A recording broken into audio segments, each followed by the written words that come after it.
सुकून ने रचाया एक ऐसा अनोखा षड्यंत्र जिसमें वो खुद ही फंस गई।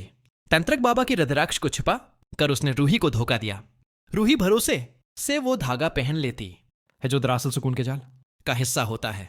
जैसे ही वो धागा रूही के हाथ से गड़ता है, एक तेज हुआ चलती है, दिया बुझ जाता है और सुकून की आत्मा उसके जिस्म में दाखिल हो जाती है। रूही के बर्ताव में अजीब सा बदलाव आने लगता है।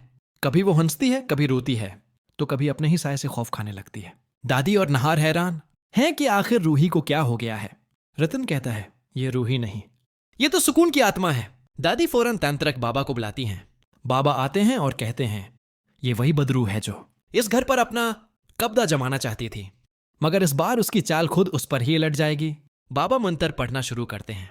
रुद्राक्ष की माला हाथ में होती है। जैसे ही मंत्र की आवाज गूंजती है, सुकून की चीख पूरे कमरे में गूंज उठती है।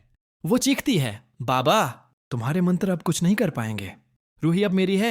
मगर रूही की रूह अंदर से पुकारती है, नहीं सुकून, ये जिस्म मेरा है और मैं उसे वापस लेकर रहूंगी।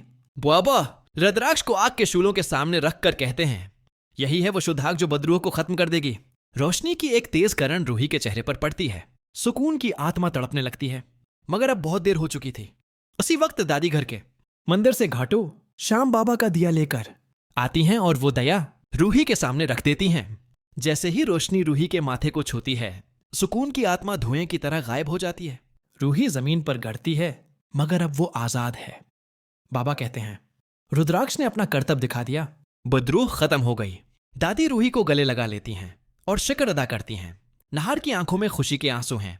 वो कहता है, आखिरकार मेरी रूही वापस आ गई। पूरे घर में खुशी और शांति का माहौल छा जाता है। रतन, दादी, नहार सबके चेहरे पर सुकून है। सुकून की आत्मा हमेशा के लिए खत्म हो चुकी थी। अब वो घर नहीं, बल्कि रूही के दिल में रोशनी है।